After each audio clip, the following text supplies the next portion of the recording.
Welcome to the Golden Horseshoe Real Estate Podcast. I'm your host, Koukun Unosawa, mortgage broker with Synergy Mortgage Group. In this podcast, we chat with real estate professionals who share their local market insights, future outlooks, proven strategies, and practical tips, all right here in Ontario's Golden Horseshoe.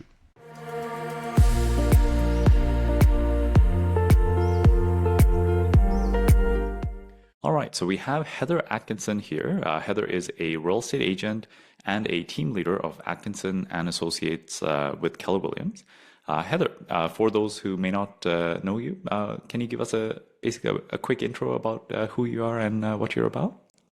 Yeah, so I'm a local real estate agent to Haldeman, Norfolk, and Hamilton areas. A mom and single mom of a beautiful 15-year-old. And I've been in the business now for 8 years. Actually, just rounded my 8 years as of September. So yeah, it's been quite a journey, but an interesting one and a fun one all at the same time. Perfect. And we'll definitely dive into that journey. In terms of Haldeman and Norfolk, this is an area that, so I'm in the Niagara region, so we're also just adjacent to that area. Can you tell us, and you actually grew up in this area, right?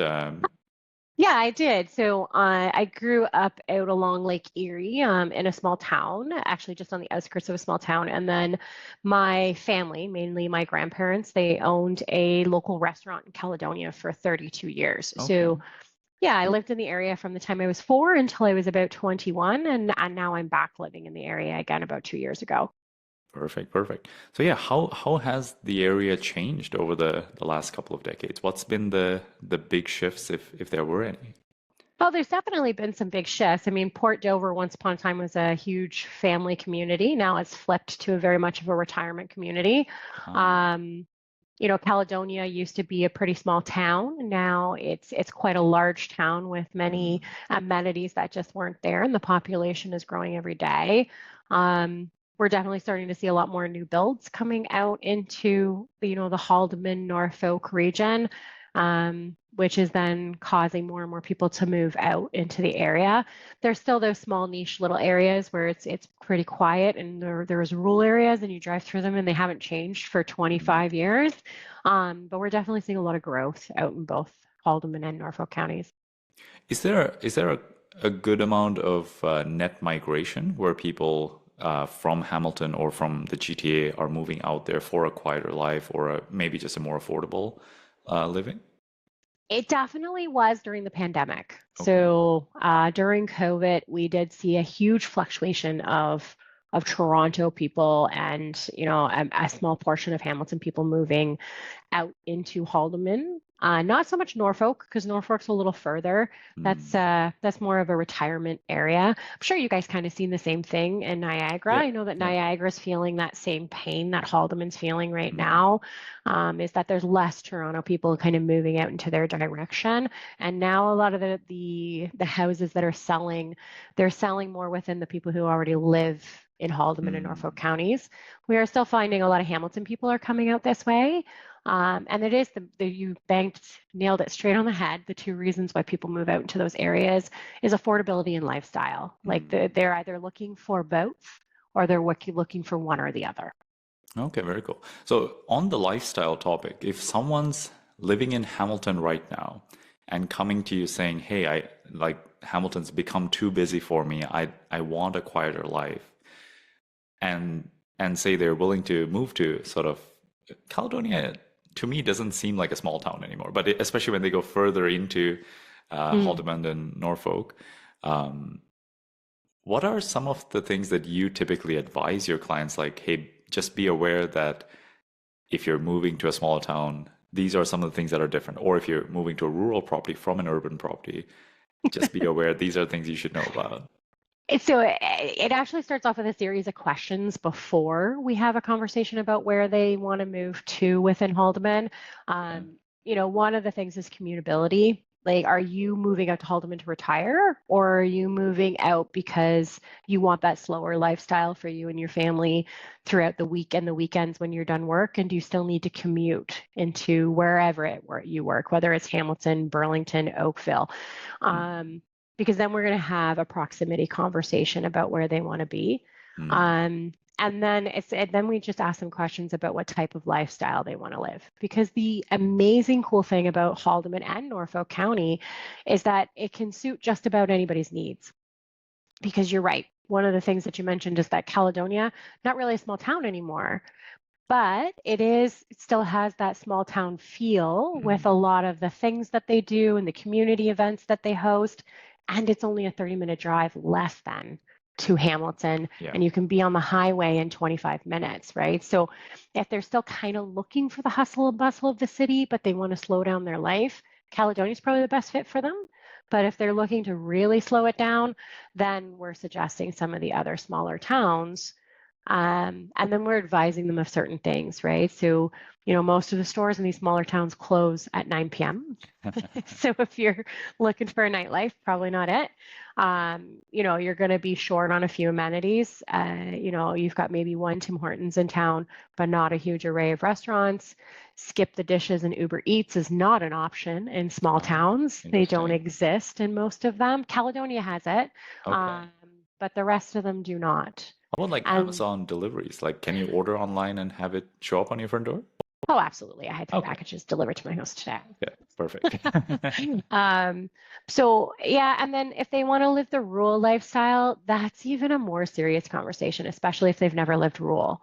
So we have a conversation about what happens with their waste and their water and how that's provided Mm. to them and what the weather is like in the winter months. I actually prefer helping people buy rural properties in the winter months.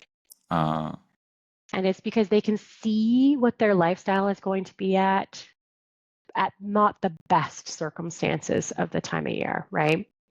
Um, because it takes longer for roads to be plowed and all that kind of thing. yeah. So I'm actually in my office in Hamilton today, but I live in Jarvis. So I live in one of the small communities. And all of my daughter goes to an art school here in Hamilton.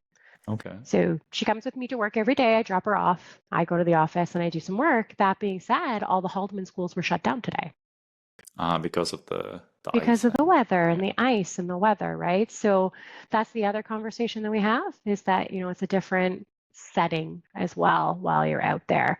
And then most of the time we get them on the same page. To be honest, if anybody's never lived on a rural property before and they're about to dive into that lifestyle, I don't necessarily scare them, but I do definitely give them the good, the bad, and the ugly. So that way, then when we are shopping, they're able to make a really fair, educated decision Mm. about the lifestyle that they're about to live. Fair enough, fair enough. Speaking of the weather, so I'm in Welland, right, in the Niagara region. Yeah, I had like half a centimeter of snow today, and then I yeah. speak to a realtor up in Kitchener. He's like, I've spent an hour shoveling my driveway. I got a foot and a half of snow. It's like, I know. I how have is friends in Jarvis right Kitchener now? too. So Jarvis wasn't that bad. Like the Okay. snow wasn't really that bad, but because Jarvis is so close to Lake Erie, we get the lake effect, right? Okay. So Okay. even while I was driving, I could see the patches of black ice on the road, Okay. like Yeah. coming in, and some of the side streets, they're not really plowed yet.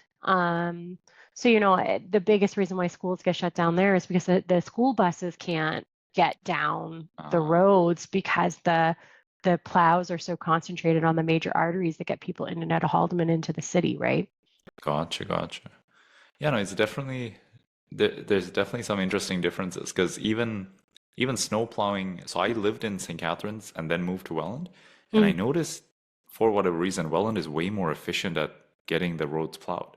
And I yeah. see these community groups on Facebook where Mm, people. I remember the last snowstorm, like a week or two after it, like these people were commenting, hey, like they still haven't come to my side street to clean up the snow. So like mm. when a snowstorm actually happens in Holden, Norfolk, does it take a long time to get to some of these rural roads, or what's it usually like in terms of getting the snow cleared when it's really like a bad sort of snowfall? It doesn't take like an extremely long time, but yeah, it does take a bit longer. Okay. Um, you know, it, I grew up along Lake Erie, so I do remember like a couple of days of school being canceled, but we don't get weather like we used to back Mm, when I was a kid. I'm not going to say what year that is because I don't want to date myself, but um, it does take a bit longer. And the truth is like you just have to learn how to drive in it. You and I both know if you know how to drive in the snow, you'll be okay. Okay. You'll be okay to figure it out. Good stuff. Good stuff. Yeah, so I guess let's dive into your journey a little bit Mhm. in real estate. So you mentioned you've been in real estate now for what was it, 8 or 9 years, 8 right? years. I'm actually in my 8th year right now. Yeah. Perfect, perfect. And you've had quite the journey, right? So if we Mm. start with what was it like before you got into real estate? What were you doing work-wise, and like what was that transition like? So before I got into real estate, I was actually working with my ex-husband at the time. So I was kind of like a stay-at-home mom and then helping him with the construction company that we owned. We built, he mainly built, but I definitely, you know, what's having family businesses is like. Sure, But sure. we built high-end custom houses like throughout Mississauga, Toronto, you know, up north. We had done a few here in Ancaster. So I was running that business. And then I also, for a while, like to help subsidize with income and, you know, being able to stay home with our daughter at the time because he was working like, I would say probably like anywhere between 18 to 19 hours a day when we first started the company. I was running an in-home daycare in my Oh house as wow. well. So yeah, I would have like 5 wonderful children bounce themselves into my house every day, which was great because I was in the thick of it anyway with my daughter. So it was a nice, it just is able to fill the house with fun kids and look after paperwork and you know, be the best version of myself at that time. Okay. Okay, very cool. And yeah, so you you went from that life to getting a real estate license. Like, I guess what was the inspiration to get the license to make that transition? Divorce. Okay. Yeah, so my marriage ended with my daughter, my first husband who I had my daughter with. Um and because the company was mainly his, I mean clearly I wasn't going to be staying on with that, but something that I did realize from, you know, helping with that company and helping with the marketing portion of it and dealing with a client care and you know, in our employee care, I realized that I had a passion for helping people buy and sell and look at houses and do all that kind Mm, of stuff. We were also investors back then as well. So, you know, my first husband and I, we owned a couple of properties here and there. We renovated and flipped houses in the early 2000s. So there was always this thing in the back of my head that I wanted to do it. mm, But we were so focused on growing his company and then, you know, I was raising our daughter. There never seemed to be the right time. Going through divorce, definitely not the right time to start a company, but also probably the perfect time because, you know, I didn't have any backup plan at that point. mm, So if I was going to do this, I was going all in. And I had a successful first year, but it was definitely a learning year as well. But yeah, that was the biggest reason why I got in. I'd already been self-employed for, I think, almost 9 years at that point. So I couldn't imagine myself going back to a 9 to 5 mm, job. Like I did 9 to 5 jobs before and I was extremely unhappy in them. So mm. I figured why not start doing this? Yeah, yeah. I mean, it's a very courageous step to take. So what was that first year like? So you said it was well, but if I remember correctly, you were also working within another real estate team, learning the ropes. What was that like? Yeah, so you know, I'm smart enough and I have a small enough ego to be able to admit that every new business that you build works differently. Okay. So although I knew I was going to be very capable of servicing clients when I found them, I had no idea how to find them, like other Mm. than calling everybody I knew. So I made the decision right off the hop to go join a team. So I actually interviewed, I think, 5 teams at the time. Oh wow. And then I ended up picking one here at Keller Williams. So I did my first year and I definitely had a good year, like it, but I can tell you, I got my license in August, did a couple of deals straight out of the hop. And then I had nothing for like 6 to 7 months. Wow. And then my business kind of imploded, right? So, and when I say imploded, it imploded because in that same year, I also lost both my grandparents that year, Oh, the wow. family members that owned that restaurant for 35 years. And I was slugging away at the city because I was living in Hamilton at the time.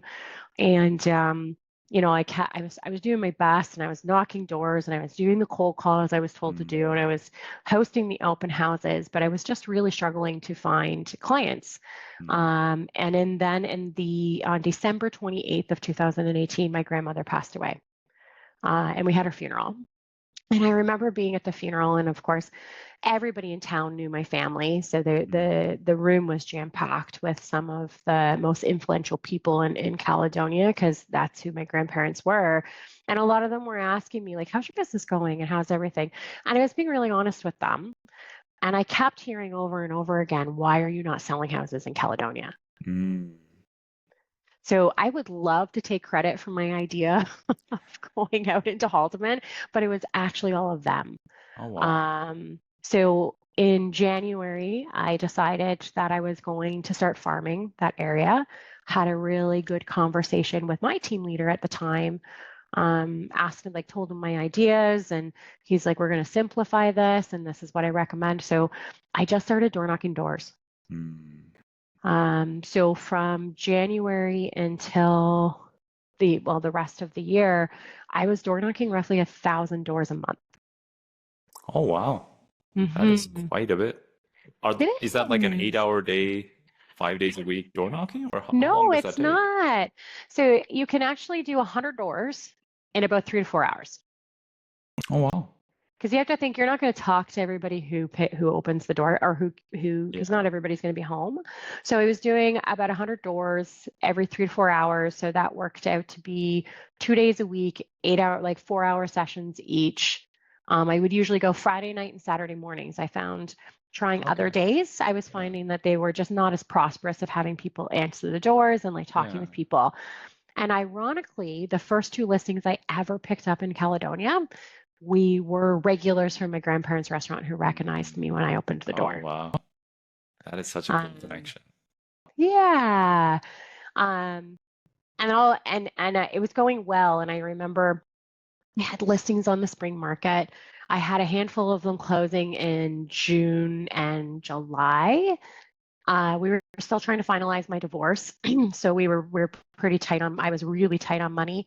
And in the month of May, in my first year of real estate, I didn't know how I was paying my property taxes, Oh, wow. let alone putting groceries on my table.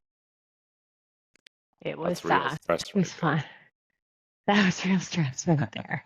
Yeah. Yeah. Um, but we figured I figured it out. I mean, and I managed to get through the end. And then How and I how was old still was your doing daughter all of back then? she was eight. Okay. Eight, eight, eight. Yeah. She came to a lot of listing appointments with me, and she showed a lot of houses with me.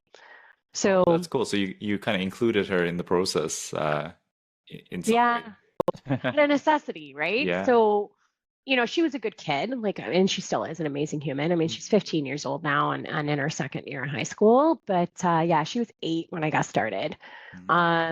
So, I mean, I'm sure because you're in this line of business inside, like in another way. But when your clients need to go show houses, sometimes you've got like an hour, 2 hours, maybe 3 hours advanced where you have to go out. So she would come with me, and I would just joke with my clients and call her my mini showing assistant. And she'd always be great about it.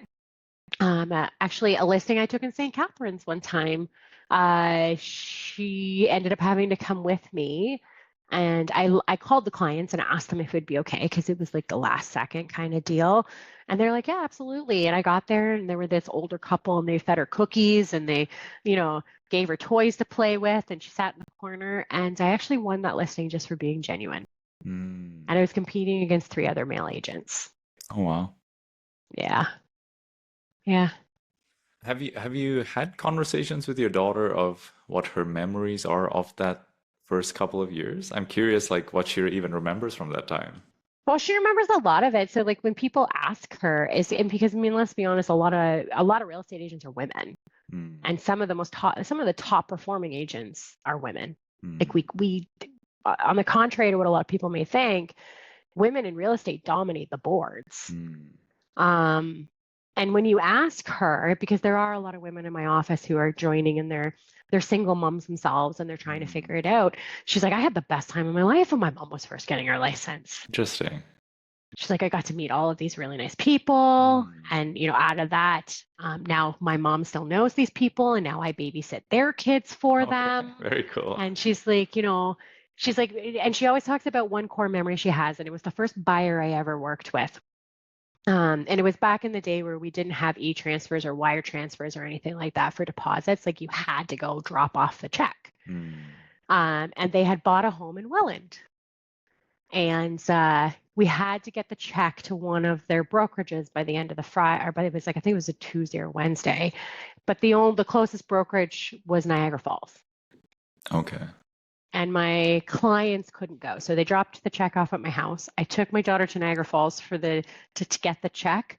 And then we went for a walk along Niagara Falls and Mm. went out for a nice dinner. And then we came home. And that was a Tuesday night for her. Yeah, she always and she also gets to benefit from the relationships that we built with our clients, right? So Mm. we are hosting our fourth annual Breakfast with Santa here this weekend. It's our client event. It's my favorite event because I love children, that we give back to our clients. And she's been a part of that since we started the team 4 years ago. Mm. You know, I am a very relationship-based real estate agent. It's probably why I do so well out in Haldeman County because they're very small town, very small Mm. niche, we work with our own kind of people.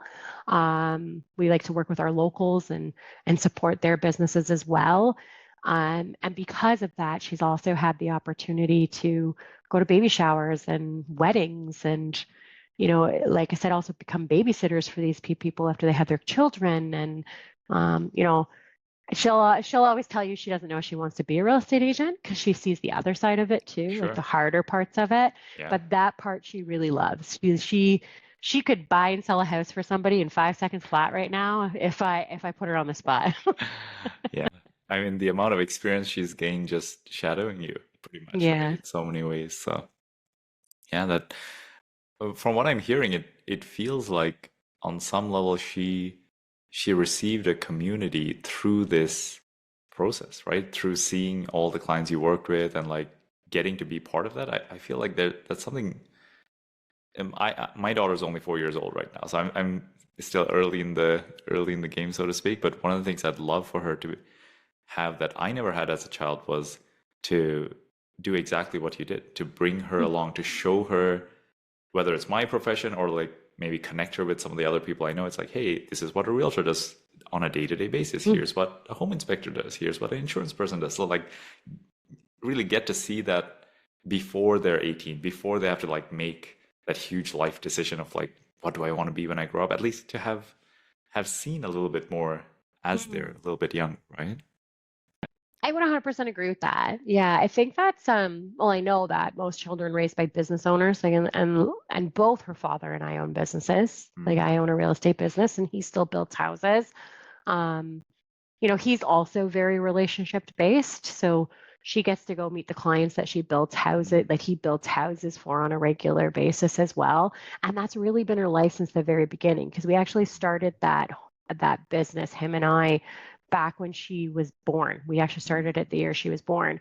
So to have her transition into helping me in my real estate business wasn't really that much different to what we were already having her do. That also being said, she also sees how hard it is to make a dollar. Yeah. Yeah. Or how hard it is to find a client. Because I mean, in my first year of real estate, I mean, I did 15 ends, which is still really good. That's really I good. built, Yeah. I built 15 beautiful relationships with some amazing people. Um, but it just got better and better as the year went on, right? As the years went on. And then I got to the point where I was also able to start a team. And it was my database got like large to the point where I couldn't control it all by myself. And also, I recognized very much that I wouldn't have been sitting in the position I was without the help that I received. And I wanted to be able to give that to somebody else as well. I'm a firm believer that there's more than enough business out there for all of us. Although I know that's not the mentality of some people, Hmm. I really do truly believe that. So let me ask you, what was that transition? So you were door knocking 1,000 homes a Mhm. month, and did you stop doing that at a certain point, or like what was that? What was the next phase of that? I don't door knock 1,000 doors a month anymore. Like I don't need to do that amount. It is still my favorite source of a Really? way to meet people. On average, I probably do about 400 doors a month, which is like I go out Still one really day a good. week, Yeah. right? I'll go out one day a week, but I'm no longer door knocking like I'm looking for a listing. It's usually after we sell a listing, we'll door Okay. knock the neighborhood, to let them know that we sold it, what we sold it for. We'll door knock the neighborhood to invite them out to the open houses. It's more about building relationships now with the community so that they can see us again and again. Hmm. Because as you know, top of mind is part of the reason why people choose to pick up the phone Yeah. and call you. Yeah. I did the grind honestly for about 3 years. Uh, the pandemic definitely made my business explode like every other real estate agent. Well, talk to me about that Um, because I remember there was a time where people were upset if you knocked on their door and you weren't in a hazmat suit, right? There was that time where there was, I don't know if it was different being in the city versus in some of the smaller towns, but like initially at least, did the pandemic not cause a disruption in your ability to door knock, at least in that first couple of months there? It was only 2 months. Really? Yeah, it was 2 months. So it was April and May that I wasn't door knocking. And Okay. I'll be honest, like every other real estate agent, I was panicking Yeah. during like when that happened. Especially considering I had just started getting some momentum in my business Mm, by 2020. I was panicking. I was a yeah. single mom. I had literally just moved into my very own first home. Like, I was stressed. Um, But I honestly, I found that I went back door knocking in June, like June of Okay. that year, because that still was in 2020 the biggest way I was finding business. Like it still Mm, was. What I learned during that time is that people were really lonely and wanted somebody to talk yeah. to anyway. Yeah. And as long as you were being respectful, like standing far enough back, like I changed the way I was door knocking all through the pandemics. Like, so the first time I went out, I was wearing a mask and I had the gloves, and because it wasn't Yeah. organized. Like we didn't really know what to anticipate. Yeah. Um, wasn't bringing material other than a business card, and I was chatting with people. And if they wanted to give me their information, we did. And if they didn't, and then I slowly just went back to the way I was doing it before, piece by piece. Um, I found that if people were really freaked out by what was happening, they just didn't answer the door. Yeah. And if they were comfortable enough to answer the door, they would. And, if they weren't interested in having a conversation with me, it was never rude. It was, no, thank you. Mm. Um, During the pandemic, I definitely door knocked a lot for buyers because, we would be door knocking neighborhoods because Looking for somebody a would home put up almost. looking for a home for Oh, our wow. buyers because you would no sooner see a for sale sign go in, you'd have 5 days to get in there before they were holding offers, and they'd be one of like 30, right? So we actually started door knocking to see if they would sell them to our buyers. That is very cool, actually. I love when a marketing strategy for a business is also a tool that serves the clients of the business. So, like in this Hmm. case, your normal way that you're attracting new business of door knocking now becomes an asset for your buyer because you get to try to find them homes that may not be available. Or back then, everything was selling in multiple offers, versus if you could get them early access or even to know that it's coming on the market ahead of time, it probably helped them a lot in terms of having the ability to move quickly on it, right? Yeah, most definitely. And we left a door knocker in their door saying that we have a buyer for your home, right? So if they didn't answer, like they answered the door, they had the door knocker sitting there for them. I got more phone calls during that time because Mm. of that one particular door knocker. Because once everybody started, I was one of the only few people doing it for the first Mm. 7 months of COVID. But then after a lot, I mean, we both know a lot of real estate agents jumped into the industry at that time. Yeah. And then they were all like, oh, we can find people. So people were getting dropped flyers in their Mm. mailboxes. They were being door knocked. I got calls from that door knocker because I was authentically doing something different than everybody else. Hmm. Yeah. No, Um, I love that. Like, in terms of ways to differentiate as a realtor, Mhm. like I can't think of a stronger way than, hey, if you work with me to buy a home, I will literally find a home that is not for sale currently, and like I will look for the home that you want, and I will put something on their door and try to get them to to reach out to us, right? Like I love that Mhm. concept. Yeah, yeah, Awesome. And so you said COVID exploded your business. You had I did. a very strong, I guess, couple of years. And was this around the time you also started your team, or when did that transition happen? So 2021 was my best year in real estate. Okay. I think it was most agents' best Yeah. year in real estate if they got into the business a couple of years prior to that, or even 5 years before that. Um, and then I was given the opportunity to start a team, Okay. and I took it. So I started a team, and we all know what happened in 2022. We had a Sure. really good first quarter, and then the interest rates started to climb, Yes. and then uh, houses started pulling themselves off the market because they were dropping in value. Mm. And I was growing a team at that point. So in 2022, I think I had 7 agents on my team. By the end of 2022, 4 of them chose to leave. Wow. We still had a good year because we had the beginning of that year and we were still able to sell a lot of Yeah. houses. My worst year was 2020, 2024, Oh, because wow. 2023, we were still doing fairly well. We were still being able to move people. People were still paying a decent amount of money for homes. There was Mm. no, we didn't have the United States doing crazy things Yes. yet. Yeah. The tariffs and all of that, right? But yeah, 2024 was the year of learning. Mm. Yeah, I learned who I was and what type of leader I really wanted to be and what type of people I wanted to be in business with. Mm. Yeah. Sometimes the hard moments, at least what I found for myself is that you it's hard to learn some lessons when things are going great.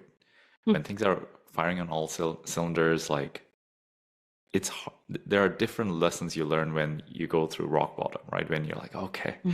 this like the it at least if I remember the last time that I felt that I also had to transition businesses during this time after sort of the boom, right? In 2022, 2023. And there were moments where I realized, oh, wait a second, I've associated my identity with the success that I was having in business. Hmm. And then all of a sudden, when the business wasn't successful, I was personally feeling like I was a failure. And I'm like, okay, that's something I wouldn't have realized if things were just rocking along, right? And it sometimes it takes those hard moments to uncover uncover some of those. 100%. Yeah, 2024 was my worst year yet as a successful real estate agent. Mm, Like as somebody who they would put it at the 5% mm, of our board. That was my worst year yet. Um, and it humbled me. mm. Yeah, it definitely did. How was the team during this time? So, I had the team was flipping a lot, and that was part of the other problem is that I didn't really I went through a lot of limited beliefs when I first started the team. And I think it definitely had a lot to do with the fact that I had only been in, I had this weird thought in my head that I'd only been in the business for 4 years at the time. And I was like, who would want to follow me? Like, how do I get like why would anybody who's been in the business longer than I have want to learn or grow or achieve their goals with me? Like, mm, so I really genuinely think I needed to go through those pains of having people come on the team, off the team, figuring out who I was, having that bad year, to really dive into one, what was important to me, and two, who I wanted to be in business with. mm, And the biggest thing that I learned about myself through all of that is that one, I am genuinely a good person and I want to see other people be successful. mm, But two, it was that I am a very relationship-based real estate agent. mm, The relationships that I build with other real estate agents and my clients have always been the most important thing. So I very much honed in on that. And then for the last 2 years, a majority of my personal business comes from repeat referral because of it. Very cool. And then, yeah. So transitioning a little bit, so 2024 was tough. 2025, how did This things change? this year, I kept the team small for a while. Mm, Like I kept the team small for a bit and figured out, like I said, who I was and what I wanted. And we focused on our clients and our database. We focused on events. We focused on giving back to the communities during our events. mm, Um, and I really focused on figuring out what I wanted my life to look like in the near future. mm, And we've had, and like everybody, we set a goal. We didn't quite hit that goal, but we did do better than we did last year. mm. So, in my opinion, that's a huge win, I Yeah, think. 100%. Well, Then this year overall is slightly down compared to we are, last yeah. year. So like to do better in a harder environment, I would say is a win. Mhm. Right? And Yeah. I think that was the biggest thing that made me realize that that made me stop believing that just because I haven't been in the business as long as some of the other team owners out there, that I had value to offer to this industry. Mm, Not just to my clients, but to other real estate agents. And then since then, we actually have 3 new agents coming on this year, very cool. right now. So super excited to work with them. One of them has been in the business for a while. The other one's been doing it for a year, and one is brand new to the business. And I'm super excited to build that culture with them and help them grow Mm, their business and just have fun. Like this business should be fun. Like we're helping people sell or buy or find their dreams. Sometimes we're helping them start all over again after a divorce themselves. mm, Sometimes we're helping them let go of memories of a family home because the parents aren't there anymore. mm, I mean, this job should be fun. I can't see, I wouldn't be doing this anymore if it wasn't. mm. Yeah, yeah, no, I think there's a lot there. Let me ask you quickly, just Hmm. at least what I'm seeing in Niagara and also through sort of the realtors I work with in Hamilton, Hmm. the last couple of months here, it seems like prices have dipped quite a bit. Are you seeing anything similar to that in Haldeman, Norfolk, or what's that been like? Yeah. So like Niagara, I mean, and it's funny because you live in Welland, so a majority, very often, if I have clients who want to move to like the Dunville, Canfield area, a lot of the times we'll end up in Welland sometime as Interesting. well because they're so very close to each Yeah, other, right? yeah. Um, that being said, I'm sure you remember at the beginning of this conversation, I said that people move to Haldeman and Norfolk counties for 2 reasons: Mm, lifestyle and affordability. As the prices drop here in the city of Hamilton, they have to follow suit in both Niagara and Haldeman, and Norfolk. And sometimes the small town clients really struggle with understanding that. mm, Um, I always joke with my Haldeman and Norfolk clients and say, that's the great thing about working with our team, and it's not really a joke, it's actually the truth, is the fact that we do sell houses in Haldeman and we do help in Hamilton, and we do help clients in Mississauga on occasion. So we're seeing all the prices. mm. Like we don't just focus on here. Yeah. So if I can help a client now in Ancaster, and I love using Ancaster because everybody thinks Ancaster is like the best place in the world in Hamilton. Like if you're living in Ancaster, like you've done something right kind of Mm, mentality. And once upon a time houses were selling there for 1.4 detached homes, and I'm helping them buy in there for 1 million for 1.2 for the exact same houses, mm, and we could have sold your house here in Caledonia for 975, 1 million mm. 2 years ago. Like, do you see where I'm going with Yeah, this? yeah. And a lot of the times they're like, yes, but that's what I want. And I'm like, awesome, then you're never going to sell because I don't like it's a hard pill for them to swallow, especially if they're trying to get back into the city. But then when we show them the difference, like I'm sure you do as a mortgage broker, be like, hey, like it doesn't matter the amount of money we get you. What matters is the difference that you're selling, buying in the next phase. The ones who struggle with it the most are baby boomers who are looking to retire and move Like a into a final retirement sale, home. right? And like that's Yeah, their final sale, right? yeah. They're like, well, I lost $20,000. I'm like, it's like playing Monopoly though.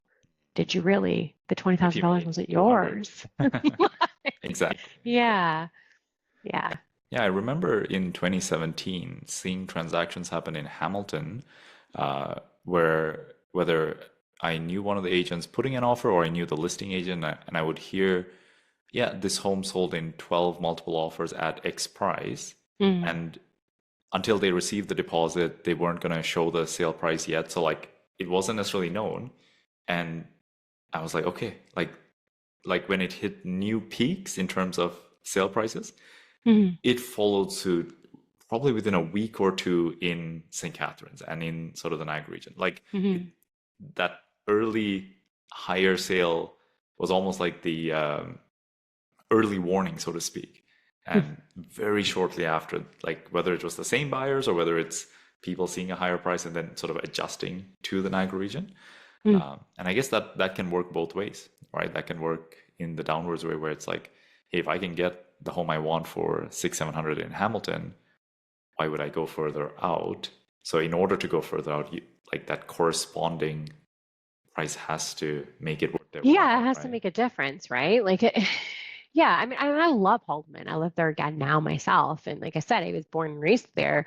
Um, but ideally, like when I was living in Ancaster, driving around the city and getting everywhere I needed to go then, it was a lot easier. I mean, Yeah. I was here. Mm, Like it made life simpler in that aspect, and it had more amenities. And going to the movies wasn't that big of a deal because there was a theater right around the corner. So they definitely, it is a challenge for them. I mean, but I think it's a challenge for anybody, right? When it's a seller's market, buyers are a lot more likely to start paying more for a home. But when it's a seller's market, it takes time for the sellers to realize that they need to bring the prices down. mm, And my theory is this: as a buyer's market, it's a as a seller's market, it's a consumer's market. So if the buyer loses out on that house, they'll just have their agent go show them 5 more houses.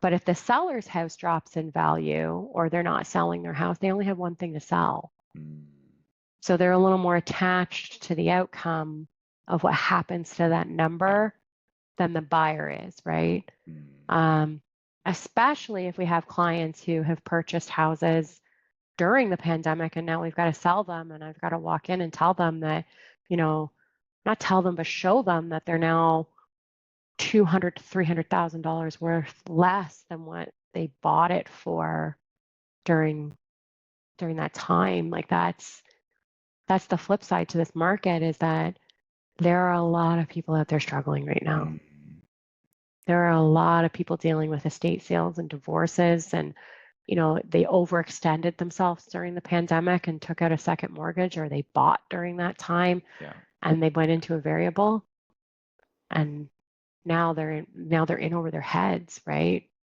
Um, it's hard to see people like that, especially if you're a relationship-based person. Like it's hard to have those conversations and watch a single mom cry because she doesn't know how she's going to afford her house anymore. Yeah.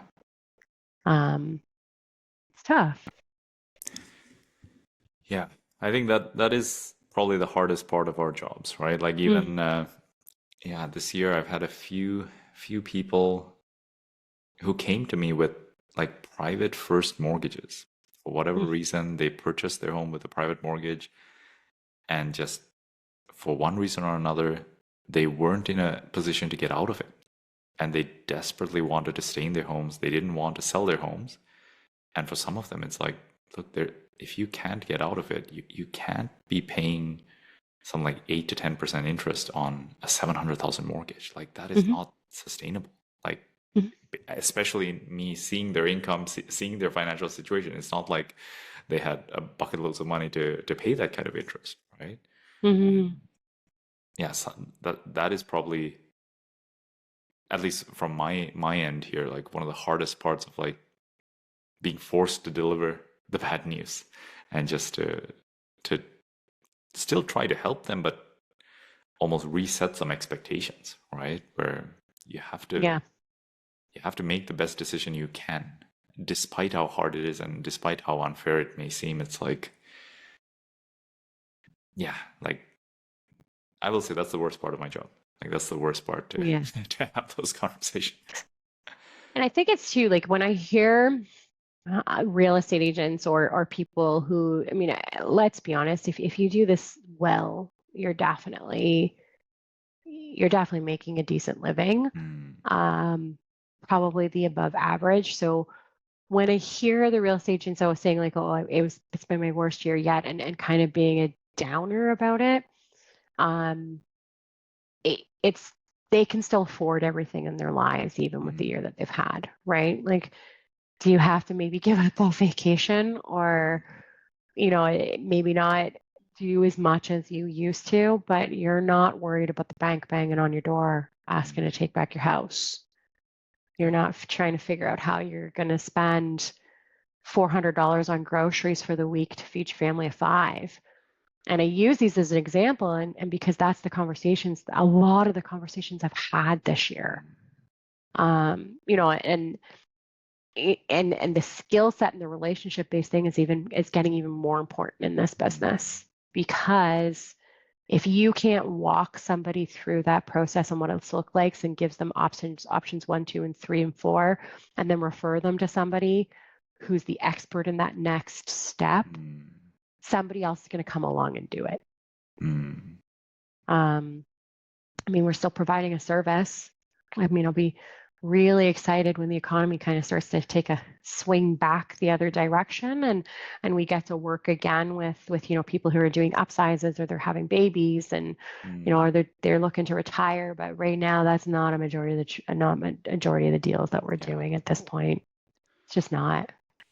Yeah, even when you say that you're a relationship-based real estate agent, what I hear is besides helping your clients do the actual transaction, I feel like what I'm hearing is there's a part of you that simply just cares about them as a person. Even you mentioning that when you're doing door knocking during COVID, like some of these people were just lonely, right? They were Hmm. just isolated, and I heard a lot of stories, especially young single people who weren't going to their work anymore, right? So they didn't have their social circle of like their coworkers. They're just stuck at home, and like I yeah, exactly, like the loneliness, like depression. There were so many cases that I heard of where people were really just suffering, right? Mm.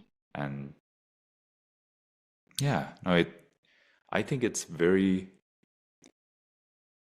I don't know if cool is the right word or inspiring is the right word, but to be able to combine like building a solid business with doing it in a way that aligns with your values, aligns with the person that you want to be and how you want to treat others, take care of them and like help them to through whatever it is that they're going through, right? I think there's something about that, yeah, that I find it very, very inspiring. So Thank you. Um, I think it's too, right? Like whatever business model it is that you choose to do, no matter what business it is, it needs to authentically be you. mm, So how I personally run my business and run my team, I tend to attract people who want to be like run their businesses and their teams like that as well, right? mm, Um, but to be honest, my world has just gotten so much bigger since I became a real estate agent. mm. Right now, the four clients that I have on the go, one of them was my very first client I ever worked with, and I've bought and sold with her now three times. Oh wow. Another one was a couple that we helped, a family that we helped during the pandemic. They just randomly called me while I was helping the other client firm like do their final like one of their walkthroughs on their property, and asked me to show them a bunch of homes. But it is because I'm just authentically myself, right? So for my clients, they do genuinely become my friends at some point in time. Like Mm, some of them are a little bit of closer friends than others.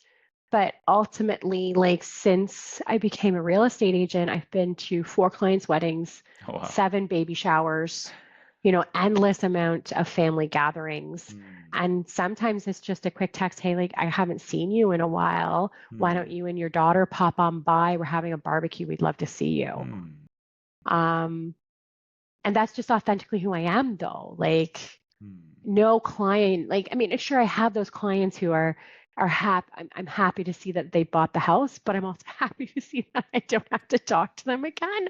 Like we all have those clients, like we sure, do. sure. But a majority of them, they genuinely become part of the bigger of my inner circle. Mm, Um, and I get excited to see when things are happening, right? So yeah. I just had another old past client of mine. My daughter babysits for them now. I met them. They were getting married and buying a house at the same time. So they got married. We went to their wedding because then we built this amazing relationship that they invited us to their wedding. Then they had their first baby. And now my daughter babysits for them on occasion. And she just let me know that they're having their second. Oh, wow.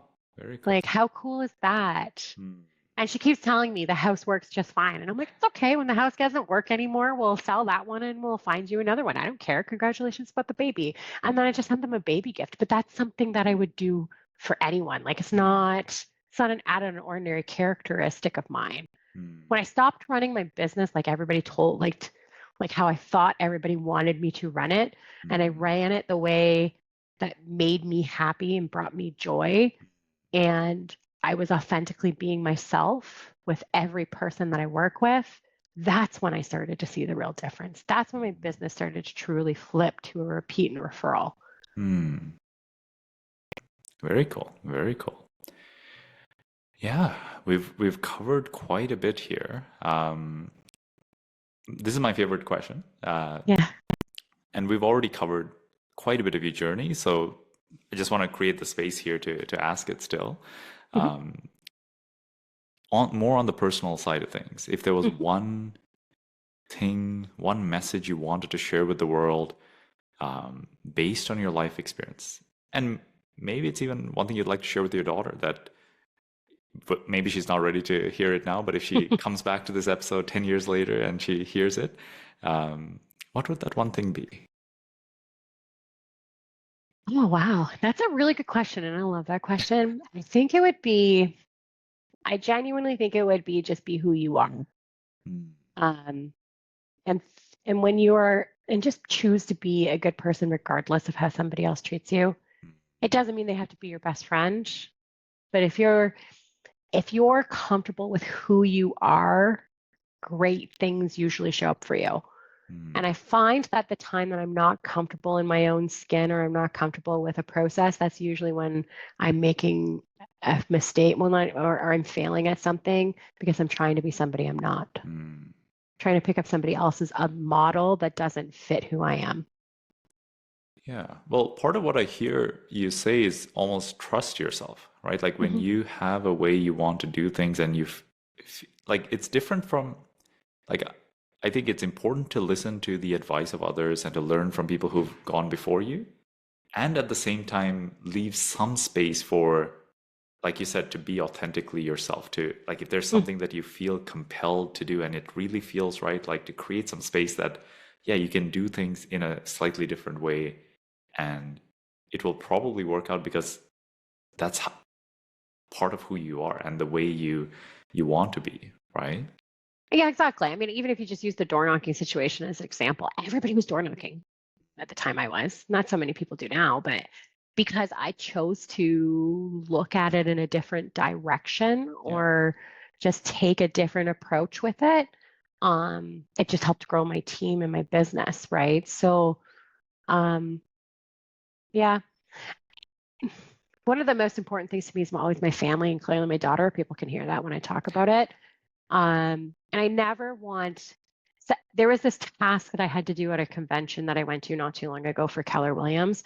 And it was a simple, when you're gone and somebody is standing in front of a group of people giving your eulogy, what do you want them to say about you? Okay. And I would always seriously suggest that somebody sit down and actually truly write that out. Like, what would you want people to say about you? And I can promise you, work never has anything to do with it. Mm. That should be the best version of yourself. Yeah, that hits home on many different levels. Like, yeah, like I've had a few conversations recently about what are the regrets of the dying, right? People who Mm, are at the last stages of their life, and like you mentioned, it's rarely, I wish I worked a little bit harder and made a little bit more money while I was uh, in my career or in my business, but so many times it's around like I wish I made a bit more space to spend time with my loved ones, uh, to take a risk, right? Start a business, to do the thing that I always wanted to do that I never had the courage to do, or even gave myself the chance to do, mm. right? And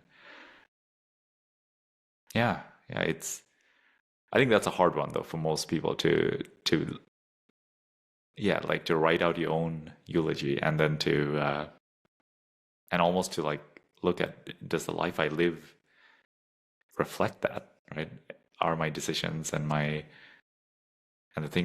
way I'm living my life now reflecting that version of me that I want to be, right? It is a hard one. So it was an in-class session that we were doing, and Yeah. there were a lot of people physically, like there, you could see the physical emotion that it was Yeah. causing people as they were trying to write this. It caused me a physical emotion.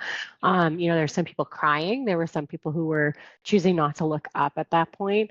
There was vast reasons of why those emotions were happening, because some of them were happening because some of the people in the room were realizing they weren't living that version of their Mm, lives. Through their business or their life or their family. And then others were realizing that they were, but there was room for improvement. mm, Um, so, when I finished doing that exercise, and by the time it was done, I did realize that I was living that life, but there was room for improvement. mm, And I, I think that there's room for growth all the time in order to learn. Um, One of the things that I realized through that is that I genuinely want to help more women build their businesses within mm, this industry, within any industry. I mean, it hasn't been a very long time in the grand scheme of things that women have had the rights that we have today, mm, and we still have to fight to be a little further along than our male predecessors. mm, Um, we're still judged a little more, and I'm a firm believer that I'd much rather bring 5 more people or women with me on my way to success than leave them behind. mm. That's something I would love to leave behind for my daughter, is to be able to show her that while you're on your way to the top, you can bring other people with you. You don't have to push them down. Yeah, that I think. Anyways, even the current business you have and the way that you live your life, I think is an incredible example for your daughter, right? That Mm. you can be successful, you can take a risk, take a bet on yourself, start a business, do what you feel called to do, and do it in a way that aligns with your values, treat people well, and you can still be successful. You can still, have the benefits of a thriving business. And like that example is, I think, very inspiring. I Thank mean, you. how have you talked to your daughter at all about some of these topics? I'm curious. Yeah. So, yes, ironically, we have. Because remember, I'm a single mom. So there's lots of times that I mean, I don't have inappropriate conversations with her, but there are lots of times that her and I have to coordinate things and figure out how to live our lives Mm, together. And she's very successful herself in the avenue that she's decided to go. But yeah, we share these kind of conversations just all the time. She was actually in the office the other day and she was upset about something. And I had said, you should go talk to them. And then she made a remark. And then one of the women in the office started to laugh. And they're like, oh my God, she's your daughter. Like, I could see you saying that when you're frustrated with something. So, I mean, I'm not human. I'm a human being and I'm not perfect, but I definitely try to implement that with her. mm, But we talk about a lot of things. There's really not that much that's off the table for her to ask. and you know, we enjoy each other. I enjoy my daughter. Like I enjoy spending Mhm. time with her. She's 15 years old now, so she's kind of a mini adult at this point. She's on her way to adulthood. We Well, went away to honestly, Mexico the other day and it was amazing. Like it was the best trip I'd had with her yet. Like that's I pretty was cool. hanging out with like a mini human who was kind of becoming this like adult and we had a great time and Yeah. yeah. Well, I think it's really cool to even have a good relationship with your child as a teenager Mm, because I feel like, at least what I've heard from people who have teenage kids, is it's probably one of the hardest times to kind of adjust because they're not the same as when they're younger, right? When you're the no. star in their eyes and everything you do is right, and then you go through the, I guess, some changes where it's like, oh, they see you as a person and they get to witness part of your flaws as well, right? And Well, you get to witness theirs, right? Oh, trust me, she still gives me teenage attitude. Don't let anybody fool me. Sometimes she comes wandering into my office, like into the office here, like a whirlwind, and everybody's like, "All right, Sophia's in a mood." Like she's she's in what? She's in a teenage mood. But yeah, I mean, I am grateful that I get to mm, have that kind of relationship with her because I do have some friends who are like my daughter or my son never talks to me and mm, I don't know what's going on with them and they yeah. just go out and hang out with their friends. So I'm grateful that her and I have that. Um, but yeah, she's a trip some days. Awesome. Well, Heather, it's been a real pleasure. Thank you. For anyone listening who's interested in contacting you, we'll make sure to put your contact details Perfect. in the show notes there. And yeah, really appreciate sharing your journey as well as giving us a taste of sort of the Haldeman, Norfolk area. I think I, my only experience with Haldeman is driving through there as I go to sort of the camping grounds and the Long Point Beach and like some of those spots. So we love driving through there in the summertime, but like you mentioned, if you're buying a home there, maybe go in the winter. Now's the best time versus when it's absolutely beautiful in the summertime. I'm exactly like Long Beach is beautiful during the summer. A little cold right now. Absolutely, absolutely. Yeah. All right, Heather. Very good. We'll wrap it up here. Okay. Thank you.